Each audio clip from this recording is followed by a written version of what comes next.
사랑하는 성도 여러분, 오늘 이 고요한 시간에 하나님의 말씀 앞으로 나아오신 여러분 모두를 주님의 이름으로 축복합니다. 잠시 세상의 소음에서 벗어나 우리 영혼을 울리는 깊은 진리의 말씀에 함께 귀 기울이는 시간이 되기를 소망합니다. 이 말씀이 여러분의 마음의 평안과 위로, 그리고 새로운 힘을 더하기를 기도합니다. 만약 오늘 나누는 이 이야기가 여러분의 마음의 은혜가 된다면 구독과 좋아요를 통해 더 많은 분들이 이 은혜를 함께 나눌 수 있도록 동참해 주십시오. 여러분의 작은 손길이 어둠 속에서 빛을 찾는 또 다른 영혼에게 소중한 등불이 될 것입니다. 여러분의 삶과 가정 위에 하나님의 크신 축복이 늘 함께 하시기를 기원합니다. 이제 우리는 요한복음 13장의 한가운데로 예수님께서 제자들과 함께한 마지막 밤의 다락방으로 시간여행을 떠나보려 합니다. 6월절 만찬이 한창이던 그곳, 공기는 제자들의 기대와 약간의 불안감, 그리고 스승을 향한 사랑으로 가득 차 있었습니다. 바로 그 순간 예수님께서는 조용히 자리에서 일어나 겉옷을 벗고 수건을 허리에 두르셨습니다. 그리고 대야에 물을 담아 제자들의 발을 하나하나 씻기 시작하셨습니다. 당시의 문화에서 발을 씻기는 일은 가장 낮은 종이 하는 일이었습니다. 먼지투성이 길을 걸어온 손님의 발을 씻겨주는 것은 환대의 표현이었지만 그 일은 언제나 주인이 아닌 종의 몫이었습니다. 그런데 지금 그들의 주님이자 스승이신 예수님께서 무릎을 꿇고 그들의 더러운 발을 씻기고 계신 것입니다. 제자들은 충격과 당혹감에 휩싸였습니다. 베드로는 차마 스승에게 자신의 발을 내밀 수 없다며 거부하기까지 했죠. 예수님께서는 제자들의 발을 모두 씻기신 후 다시 겉옷을 입고 자리에 앉아 말씀하셨습니다. 내가 너희에게 행한 것을 이제 알겠느냐? 너희가 나를 선생이라 또는 주라 하니 너희 말이 옳도다. 내가 그러하다. 내가 주와 또는 선생이 되어 너희 발을 씻었으니 너희도 서로 발을 씻어주는 것이 옳으니라. 내가 너희에게 행한 것 같이 너희도 행하게 하려 하여 본을 보였노라. 이것이 예수님께서 남기신 첫 번째 진리입니다. 바로 섬김의 겸손입니다. 종은 주인보다 크지 못합니다. 우리는 예수님의 제자로서 세상의 방식처럼 더 높은 자리에 오르려 애쓰는 것이 아니라 오히려 더 낮은 자리에서 서로를 섬겨야 함을 배우게 됩니다. 이는 마치 우리 한국 문화에서 어른을 공경하고 서열을 중시하는 질서와는 정반대의 모습일지도 모릅니다. 가장 높으신 분이 가장 낮은 자의 모습으로 무릎 꿇는 것, 이것이 바로 하나님 나라의 역설적인 질서이며 우리가 따라야 할 길입니다. 예수님께서는 너희가 이것을 알고 행하면 복이 있으리라고 약속하셨습니다. 진정한 축복은 암에 그치는 것이 아니라 그 앓을 삶으로 살아낼 때 주어진다는 것을 기억해야 합니다. 하지만 이야기는 여기서 끝나지 않습니다. 예수님께서는 곧이어 두 번째 중요한 진리를 말씀하십니다. 내가 진실로 진실로 너희에게 이르노니 내가 보낸 자를 영접하는 자는 나를 영접하는 것이요 나를 영접하는 자는 나를 보내신 이를 영접하는 것이니라. 앞서 겸손을 강조하신 예수님께서 이번에는 제자들에게 엄청난 권위와 존귀함을 부여하십니다. 이는 모순처럼 들릴 수 있지만 사실은 동전의 양면과도 같습니다. 우리의 존귀함은 우리 자신의 능력이나 성품 혹은 재능에서 비롯되는 것이 아닙니다.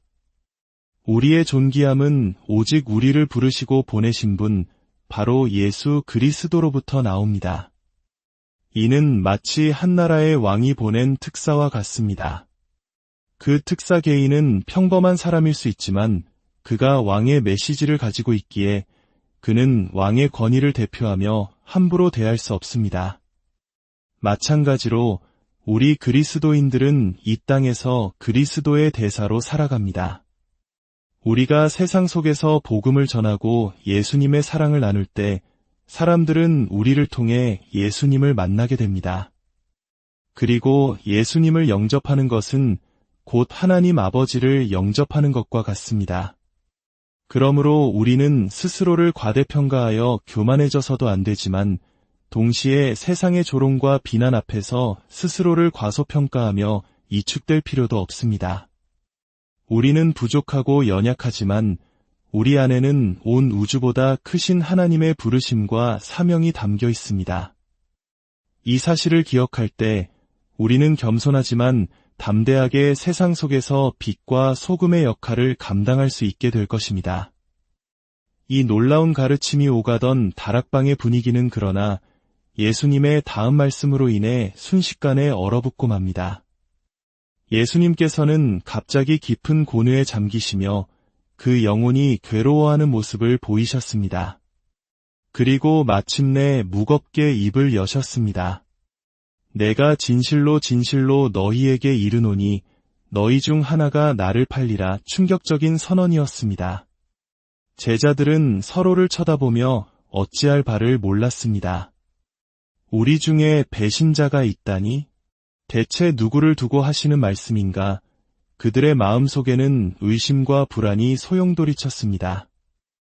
3년 동안 동고동락하며 모든 것을 함께 나눈 형제 중에 배신자가 있다는 사실을 도저히 믿을 수 없었습니다. 예수님께서는 이미 모든 것을 알고 계셨습니다. 누가 자신을 배신할 것인지, 그 배신이 어떻게 성경의 예언을 성취하게 될 것인지도 말입니다. 예수님께서 내 떡을 먹는 자가 내게 발꿈치를 들었다고 하신 말씀은 마치 다윗 왕이 가장 신뢰했던 친구 아히도벨에게 배신당했던 시편의 고백을 떠올리게 합니다. 가장 가까운 사람에게서 받는 배신의 아픔이 얼마나 깊은 것인지 예수님께서는 인간의 몸으로 그 고통을 온전히 느끼고 계셨습니다. 그의 영혼이 괴로웠던 것은 다가올 십자가의 고통 때문만이 아니었습니다. 그것은 바로 눈앞에 앉아있는 한 영혼, 가룟 유다를 향한 안타까움과 슬픔 때문이었습니다.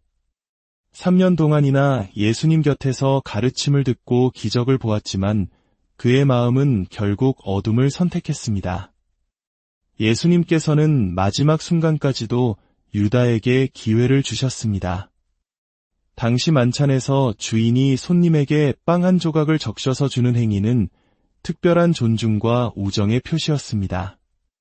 예수님께서는 바로 그 빵 조각을 유다에게 건네셨습니다. 그것은 나는 아직도 너를 사랑한다. 돌아오라는 마지막 손짓이었습니다.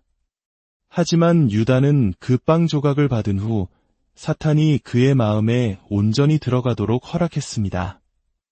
그는 예수님의 마지막 사랑의 손길마저 거부하고 자리에서 일어나 밖으로 나갔습니다.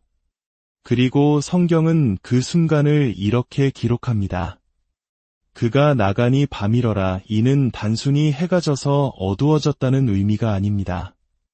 세상에 비치신 예수님을 등지고 떠난 한 영혼이 마주하게 된 영원한 어둠을 상징하는 성경 전체에서 가장 비극적이고 서늘한 문장 중 하나입니다.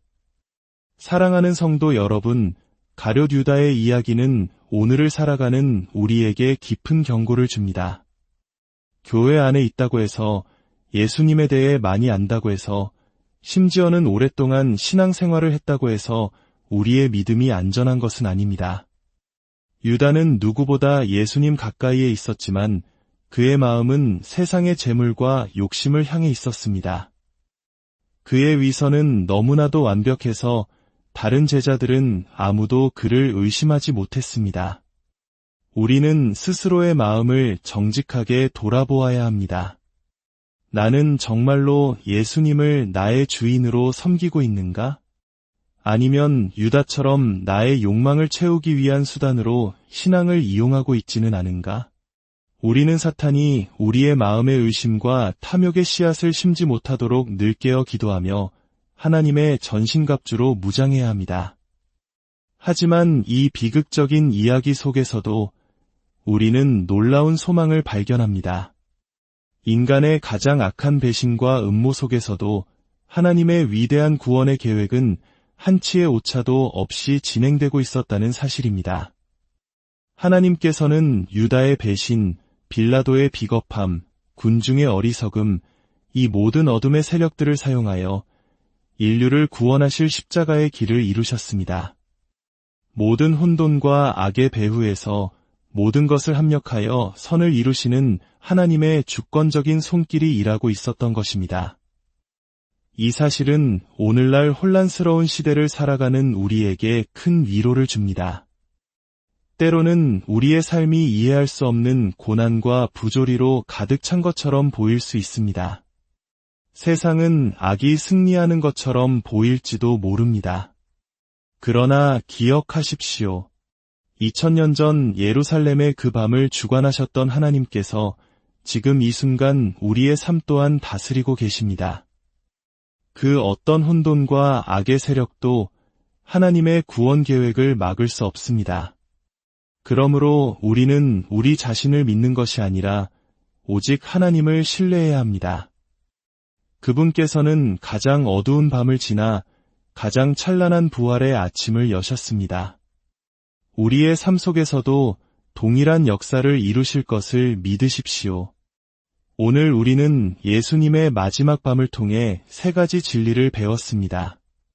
무릎 꿇는 섬김의 겸손, 우리를 보내신 분으로 말미암는 존귀함, 그리고 모든 것을 다스리시는 하나님의 절대적인 주권입니다.